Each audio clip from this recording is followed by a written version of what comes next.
بس پہلا ٹاپک کس پہ گفتگو کرنی ہے ہمیں؟ خدا شناسی. اچھا خدا شناسی پر آپ گفتگو جو کریں گے، خدا شناسی، رہنما شناسی، معاش شناسی میں سے سب سے پہلے آپ خدا شناسی کے بارے میں گفتگو کریں گے.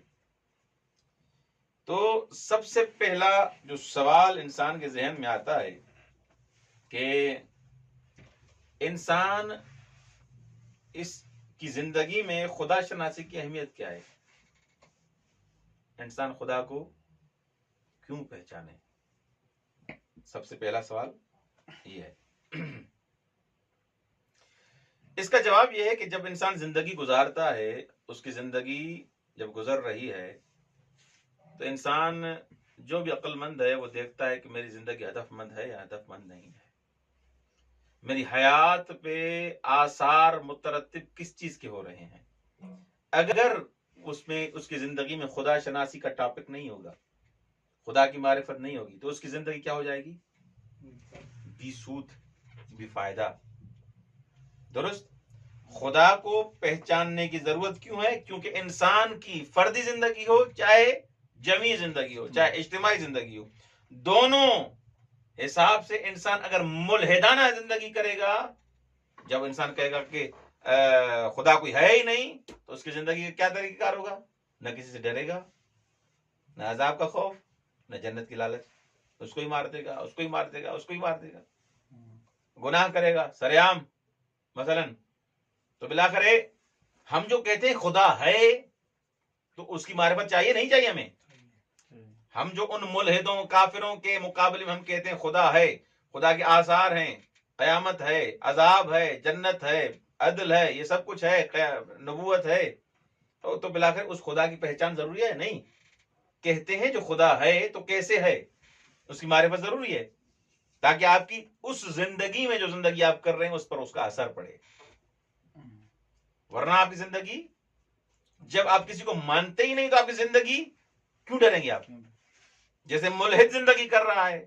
آپ دیکھ رہے ہیں کافی افراد جو سیکولر ہیں، کچھ سیکولر ہیں، کچھ متقی پرہیزگار ہیں، کچھ دیندار ہیں، کچھ بے دین ہیں. بے دین کی زندگی اور دیندار کی زندگی میں آپ ڈفرنٹ کر کے دیکھیں. آپ کہیں گے اٹھتے ہی کیا کہیں گے؟ یہ بے دین ہے. بے دین ہے یعنی بی بند و بال، کوئی اس کو رسی باندھنے والا نہیں ہے، جو کام کرنا ہے وہ کرے گا. درست.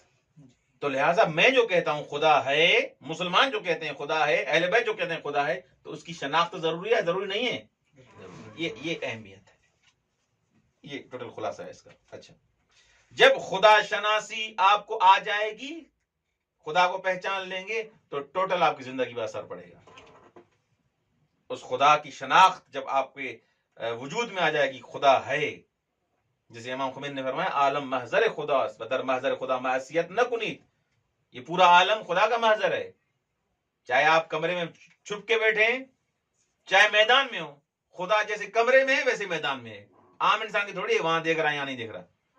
جب یہ معرفت انسان کی وجود میں بڑھ جائے گی خدا شناسی کے حساب سے، تو اس کی زندگی کا اسٹائل، رنگ و بو تبدیل ہو جائے گا. یہ خدا شناسی کی اہمیت ہے. اچھا، ضرورت کیا ہے خدا شناسی کی؟ ضرورت کیا ہے؟ آقا نے یہ عنوان دیا ہے. دیکھیں، سب سے پہلی دلیل کہ خدا شناسی کی بحث کیوں ضروری ہے، اہمیت کا تو پتہ چل گیا آپ کو کہ انسان کی زندگی میں مؤثر ہے. ضرورت کیا ہے اس بحث کی؟ ضرورت اس بحث کی یہ ہے کہ دیکھیں، اہل بیت علیہ السلام انبیاء اولیاء الہی آئے ہیں، ہم جانتے ہیں. رسول خدا صلی اللہ علیہ وآلہ وسلم انہوں نے دعوت دی ہے کلمہ اسلام کی طرف، توحید کی طرف، نبوت کی طرف، کہ اللہ ایک ہے، رسول اتنے تھے، میں آخری نبی ہوں. دعوت دی نہیں دی؟ خدا نے آپ کو عقل دی ہے، خدا نے آپ کو عقل جیسی نعمت سے آپ کو نوازا ہے. اب یہ انبیاء آ رہے ہیں، اولیاء آ رہے ہیں. درست. یہ عقل مجھے کہتی ہے، میں عقل کا کیا تقاضا ہے؟ توجہ کریں. عقل مجھے کہتی ہے میں اس پر ایمان نہ بھی لاؤں، اس کو نبی نبی مانو، مثلا اس کو امام نبی مانو، لیکن یہ عقل اتنا تصور ضرور کرتی ہے، اتنا ذہن میں ضرور آتا ہے کہ شاید یہ سچا ہو، شاید سچ بول رہا ہو، دونوں احتمال ہے نا، شاید یہ سچ بول رہا ہو، یہ جو دعوت الہی لے کے آیا میرے پاس شاید سچ بول رہا ہو.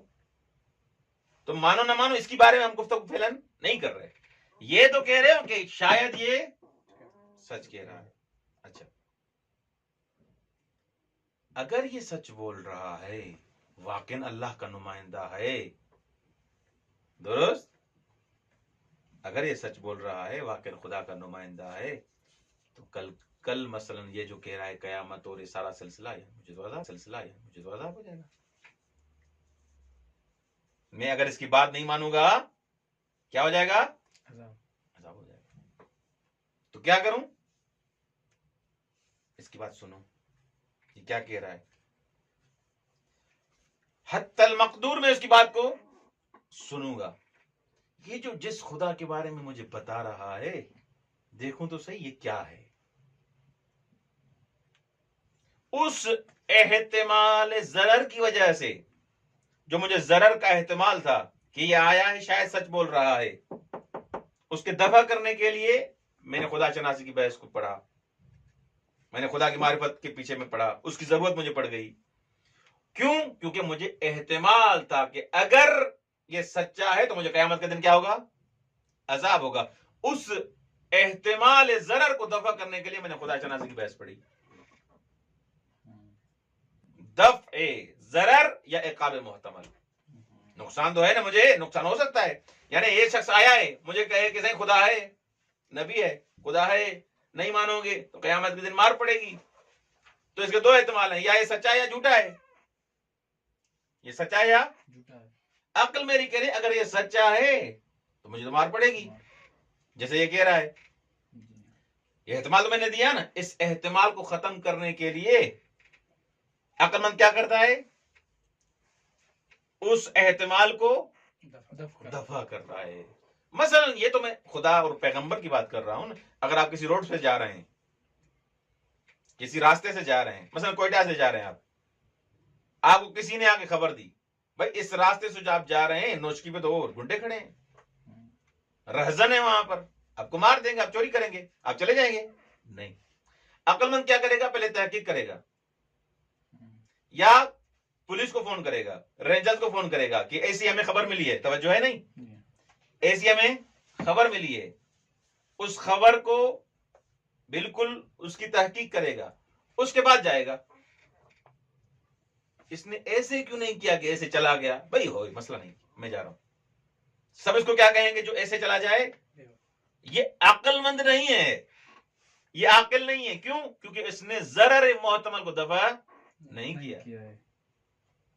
تو یہ اہل بیت علیہ السلام، انبیاء، اتنے نبی جو آئے تو خدا نے ان کو عقل تو دی ہے نا. یہ جو سارے افراد جن کی طرف ان کو جن کو دعوت دی ہے خود نبی انبیاء نے اور اولیاء نے، عقل تو اللہ نے دی ہے نا. تو دو حالتوں سے خالی نہیں ہے، یا یہ سچا ہے یا جھوٹا ہے. اگر سچا ہے کہ خدا ہے، قیامت ہے، عدل ہے، نماز ہے، اگر یہ سچا ہے تو پھر تو مجھے تو مار پڑے گی. اس احتمال کو، اس ضرر کو ختم کرنے کے لیے عقل مند پر ضروری ہے کہ خدا شناسی کرے. دفع ضرر، عقاب محتمل، پہلی دلیل. اچھا، دوسرا خدا شناسی ہم کیوں کریں؟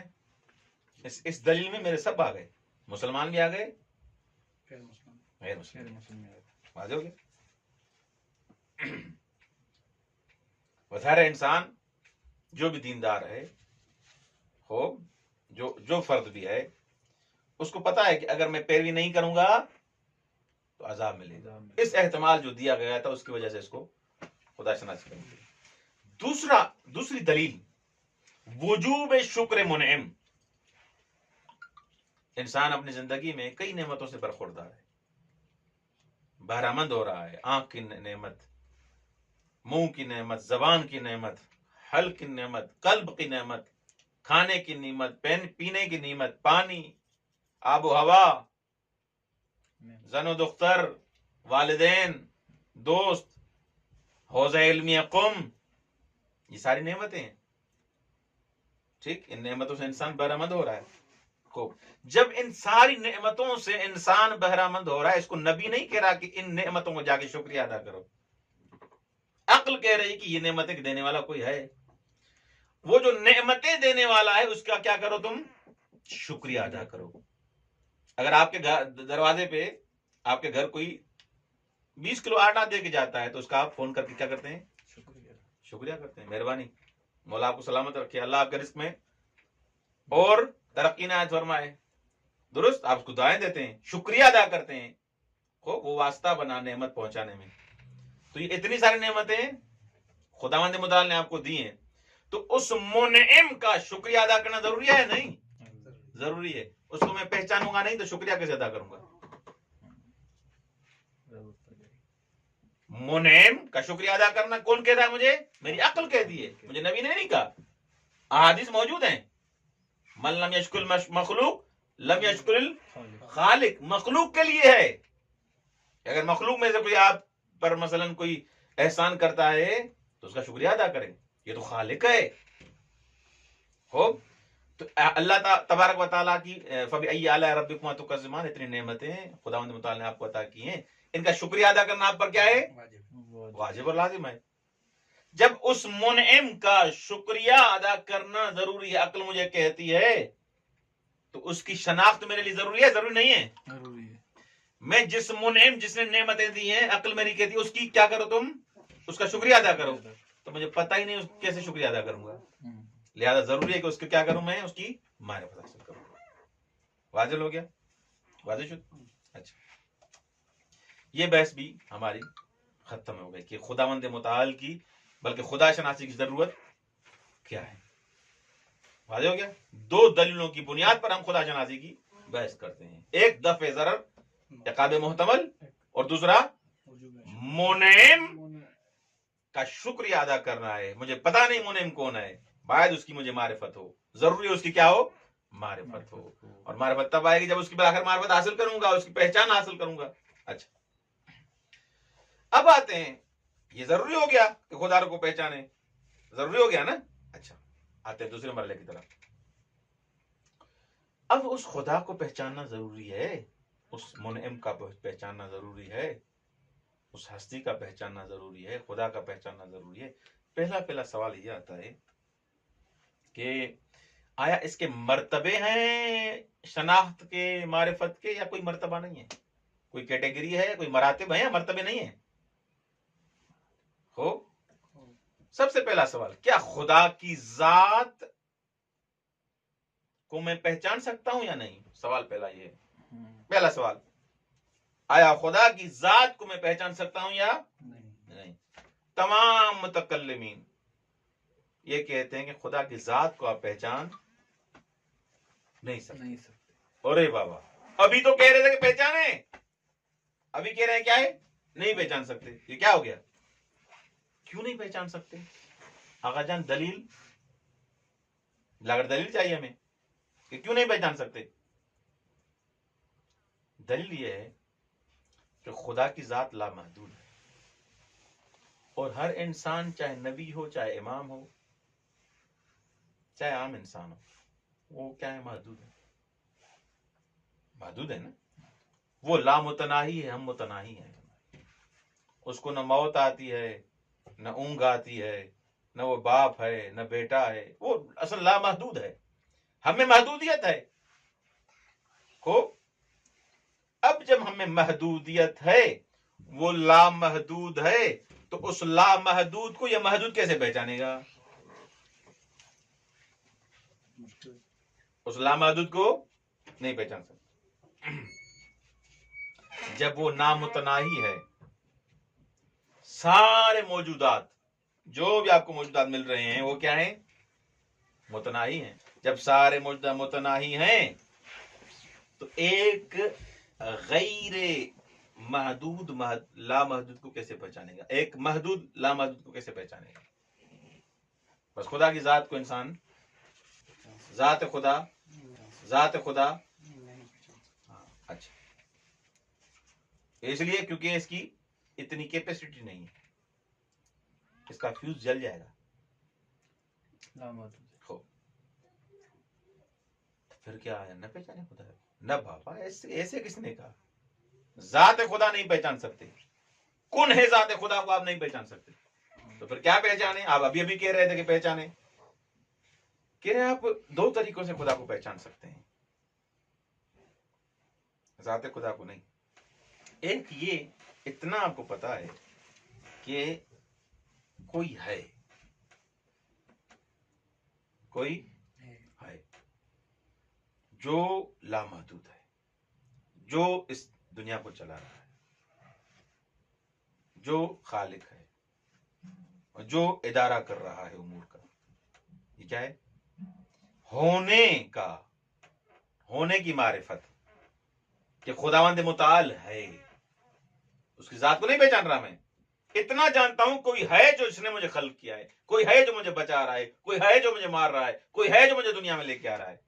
اتنی معرفت. بس مجھے یہ پتا نہیں کہ وہ اس کی ذات کیا ہے، نہیں، اتنا پتا ہے کہ کوئی ہے، ایسی ذات ہے جس نے مجھے عدم سے وجود بخشا. درست. اچھا، دوسرا کون سا طریقہ ہے؟ یہ تو موجود کے حساب سے آپ نے اب خدا کو پہچان لیا. اوصاف و افعال الہی. دوسرا مرتبہ خدا شناسی کا یہ ہے، یہ جو شکاک ہے نا، شکاک جو زیادہ شک کرتے ہیں اور ملحد، وہ کیا کرتے ہیں؟ نہیں ہے خدا نہیں ہے. ملحد کیا کرتے ہیں؟ کیا کہتے ہیں؟ خدا نہیں ہے. وہ انکار کرتے ہیں کہ خدا نہیں. اچھا، اس حساب سے ہم کیا کہتے ہیں؟ خدا ہے، اس کے ہونے کی معرفت کہ کوئی ہے. دوسرا طریقہ یہ ہے کہ اس خدا کے اوصاف اور افعال کو ہم پہچان رہے ہیں. یہ ممکن ہے؟ ممکن ہے؟ یہ ممکن ہے. جب آپ کو یہ پتا چل گیا کہ خدا ہے، اب اس کی اوصاف، صفات ثبوتی، صفات سلبی، کہ آپ اس کی معرفت حاصل کر سکتے ہیں. یہ جو مسیحی ہیں اور جو خدا کے جسم کے قائل ہیں، وہ کہتے ہیں کہ تثلیث کے قائل ہیں، وہ تین خدا ہیں. کچھ تجسد کے قائل ہیں کہ خدا کو کیا ہے؟ جسم ہے مثلا. تو اوصاف الہی سے آپ خدا کو پہچانیں گے. عالم ہے، قادر ہے، حی ہے. درست. ان اوصاف سے آپ خدا کو پہچانیں گے. اچھا، بس واضح ہو گیا، سوال واضح ہو گیا، سوال کا جواب بھی واضح ہو گیا. خدا کو پہچان سکتے ہیں یا نہیں؟ نہیں بھی ہاں بھی. اس کی ذات کو نہیں پہچان سکتے. احسن، تم ذات پروردگار کو ہم نہیں پہچان سکتے، ذات کو نہیں پہچان، لیکن بما ہوا موجود، کہ وہ وجود ہے، موجود ہے، اتنا جانتے ہیں. یہ معرفت ہے کہ کوئی ہے ذات، اس کی اوصاف سے اس کو پہچان لیں. باقی ذات خدا کو ہم نہیں پہچان سکتے. اور اوصاف الہی بھی بلا کر بیان کی گئی ہیں قرآن میں، اہل بیت علیہ السلام کے احادیث میں خدا کی صفات کو بیان کیا گیا ہے. وہ جو مسیحی ہیں وہ تو خدا کے تثلیث پتہ نہیں کیا کیا کس چیز کی قائل ہیں. ہاں، لہذا اوصاف کو بھی اوصاف کی ہم پہچان سکتے ہیں.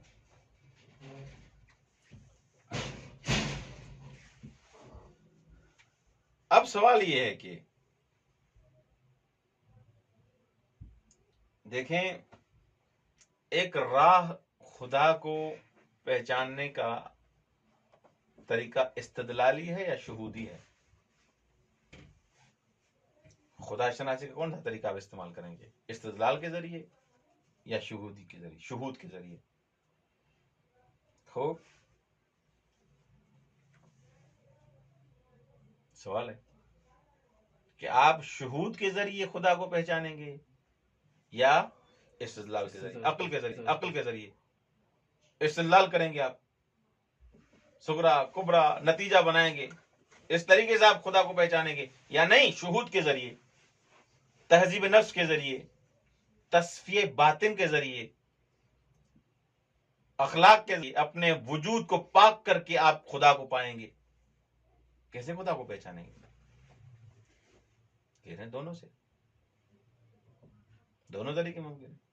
استدلال سے بھی آپ خدا کو پہچان سکتے ہیں، راہ نظری سے آپ خدا کو پہچان سکتے ہیں کہ بالآخر یہ چیز ہے تو اس کا کوئی خالق ہے، خالق ہے تو وہ کون ہے؟ وہ خالق کے ایسا ہے، کیونکہ مجھ جیسا تو ہو نہیں سکتا، مجھ جیسا ہوگا تو اس کو کوئی بنانے والا ہوگا، تو بالآخر کوئی ایسا ہو جس کو کوئی بنانے والا نہ ہو، اس کا نام خدا ہے۔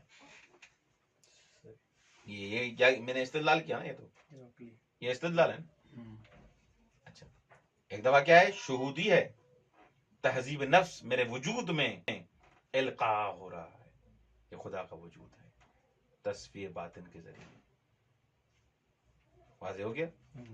یہ راہ شہودی ہے، یہ راہ عملی ہے، جسے مولا متقیان نے فرمایا امیت عین لا تراک، وہ آنکھ اندھی ہے جو آپ کو نہ دیکھے، وہ آنکھ اندھی ہے جو خدا کو نہ دیکھے۔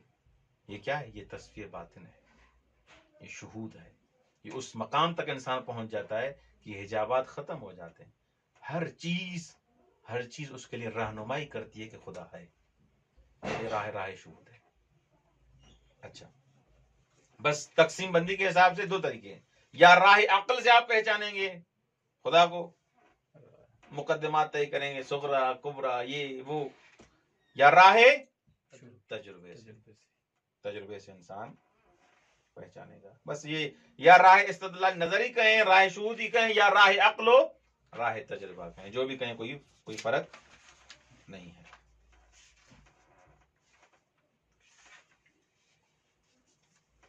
اچھا، تیسرا طریقہ کیا ہے؟ راہ دل۔ ایک راہ عقل ہے، ایک راہ تجربہ ہے، اور ایک کیا ہے؟ راہ دل۔ یہ راہ شہودی، جو راہ شہودی تھا، اس کو لے کے گیا کہاں؟ راہ دل کی طرف، اور راہ استدلالی کو تقسیم کیا عقل اور تجربے کی طرف۔ یہ واضح ہو گیا؟ اور دل وہی انسان جو اپنے اندر میں دیکھتا ہے، من عرف نفسہ فقط عرف ربہ، وہ کسی اس کو استدلال کی ضرورت نہیں پڑتی کہ عقلی استدلال کرے، یہ کرے وہ کرے، نہیں، وہ اپنے وجود کو دیکھے گا، خدا کو پہچان دے گا۔ من عرف نفسہ فقط عرف ربہ، اس کو کبھی استدلال کی ضرورت نہیں پڑے گی، فقط تأمل کرے اپنے وجود میں، افلا یتدبرون افلا یعقلون، یہ اپنے وجود میں آیات انفسی، آیات آفاقی، یہ آیات آفاق میں، آسمان میں، زمین میں، یہ سب کچھ دیکھتا ہے، یہ خدا کی نشانیاں ہیں۔ ایک دفعہ ایسے پہچانتا ہے، یہ درخت ہے، درخت تو پانی چاہیے، اس کو کس نے خلق کیا، کیسے ہوا، کیوں یہ پیدا ہوا، کہاں سے آیا، ہاں پہنچ گیا خدا تک، درخت سے خدا تک پہنچ گیا۔ کسی جانور کو دیکھا، کسی انسان کو دیکھا، یہ کیسے آیا، اس کی ماں ہے، باپ ہے، اچھا یوں وہ سارا خدا تک پہنچ گیا۔ یہ راہ تجربے، راہ عقل۔ لیکن راہ شہود، راہ دل میں فقط انسان اپنے آپ کو دیکھے گا، اپنے وجود کو دیکھے گا کہ میں کون ہوں، بالآخر کیوں ہوں، من عین فی عین الی عین۔ راہ دل سے خدا کو پہچانے گا۔ بس تین طریقے ہیں، ایک راہ عقل، راہ تجربہ، راہ دل۔ اچھا، اور آخر میں یہ ایک دوسری تقسیم بندی بیان کی، ایک راہ عمومی ہے، ایک راہ اختصاصی یا خصوصی ہے۔ درست؟ راہ عمومی تو اس راہ کو کہتے ہیں، اس راستے کو کہتے ہیں، ایک راستہ ایسا ہے جس راستے سے سب اس چینل سے آگے خدا کو پہچان دیتے ہیں، وہ چاہے استاد ہو، شاگرد ہو، ہاں لوہار ہو، سونا بیچنے والا ہو، چاندی بیچنے والا ہو، لکڑی بیچنے والا ہو، کسی نہ کسی طریقے سے خدا کو پہچان دے گا۔ یہ راہ عمومی ہے۔ درست؟ ایک راہ کیا ہے؟ اختصاصی ہے، وہ فلسفی اصطلاحات، او منطقی پیچیدگیاں، ان سے گزر گزر کے برہان صدیقین و برہان نظم و فلاں فلاں، ان پیچیدگیوں سے گزر کے خدا کو پہچان لے گا. یہ راہ اختصاصی ہے. آیا سب انسانوں کو یہ برہان یاد ہے؟ نہیں. ہو سکتا ہے اس کو برہان سے گزرا ہو لیکن برہان کا نام یاد نہ ہو. برہان نظم کو دیکھ کے خدا کو پہچانا ہے. ہاں نظم ہے، یہ سورج اپنے ٹائم پہ جاتا ہے، اپنے ٹائم پہ واپس آتا ہے، یہ شام کو یا ستارے آ جاتے ہیں رات کو. یہ لکڑی والے کو بھی پتا ہے، سونے والے کو بھی پتا ہے، چاندی والے کو بھی پتا ہے، سب کو پتا ہے نا ان چیزوں کا، سب افراد جانتے ہیں، لیکن ان کو یہ پتا نہیں کہ برہان نظم ہے.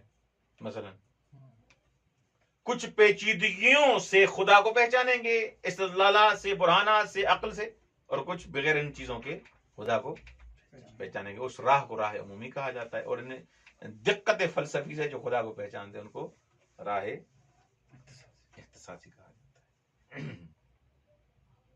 بس راہ فطرت، جو فطرتی راہ ہے، سب کے لیے کھلی ہوئی ہے. خلق اللہ الانسان مفطورا علی الاسلام، پڑھایا آپ نے کہ خداوند متعال نے ہر انسان کو مسلمان خلق کیا ہے، ہر انسان کو. تو اس کے والدین یحودانہ، اس کے جو والدین اس کو یہودی بناتے ہیں، اس کو سنی بناتے ہیں، اس کو یہ کرتے ہیں، لیکن خدا نے ان کو کیا بنایا ہے؟ مسلمان. فطرتاً مسلمان بنایا ہے. راہ فطرت اس کے وجود میں موجود ہے، اللہ کہ وہ گناہ کر کر کے دل کو اتنا اس نے زنگ آلود بنا لیا ہے، زنگی بنا لیا ہے اس کو، کہ اس کے دل اتنی بلا کر سیاہ ہو چکی ہے کہ اب اس کو کچھ نظر ہی نہیں آ رہا، ہر چیز کا انکار کر رہا ہے. درست. وگرنہ خداوند متعال نے فطرت سارے انسان کیا خلق کیا ہے؟ مسلمان خلق کیا. اس راہ فطرت سے خدا کو پہچانے گا وہ. درست. بس ایک راہ عمومی ہے، ایک راہ اختصاصی ہے. ایک کچھ اس درس میں ہم نے کچھ اصطلاحیں پڑھی. ایک دفع ضرر محتمل، کوئی بھی احتمال ہوگا، کسی ضرر کا احتمال ہوگا، اس کو کیا کروں گا میں؟ کوئی ملی، کسی ڈاکٹر نے کہا یہ نہ کھاؤ، اس سے کینسر ہو جاتا ہے، کھاؤں گا؟ نہیں کھاؤں گا. بولو کہ گھٹنے میں درد ہے، مجھے گھٹنے کے درد کے لے کے آیا تھا، کال کی میں نے بات کی، نہیں یہ نہیں کھانا، یہ آج کل اس سے کینسر ہو رہا ہے. ہو سکتا ہے سچ بول رہا، ہو سکتا ہے درست.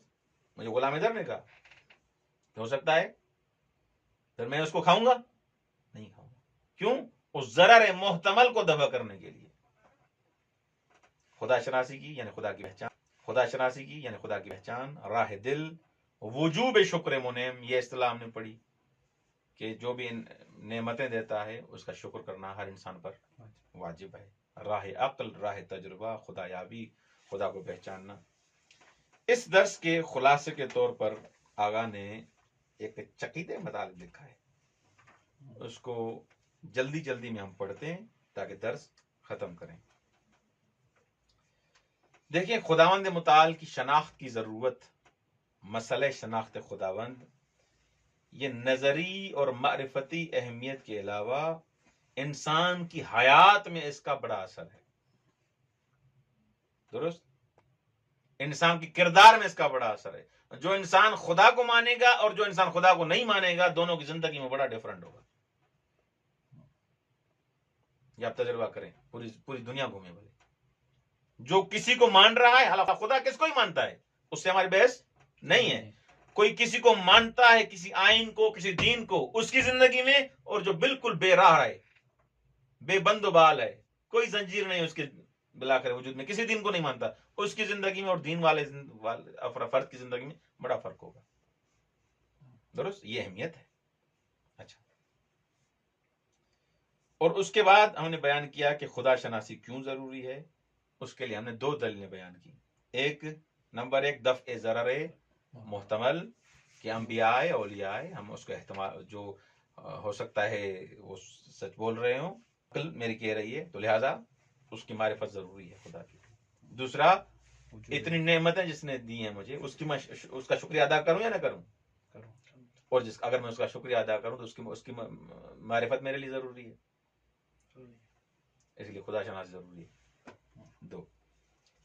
تیسرا مسئلہ ہم نے پڑھا کہ خدا شناسی کے 3 مرتبے ہیں، مراحل ہیں.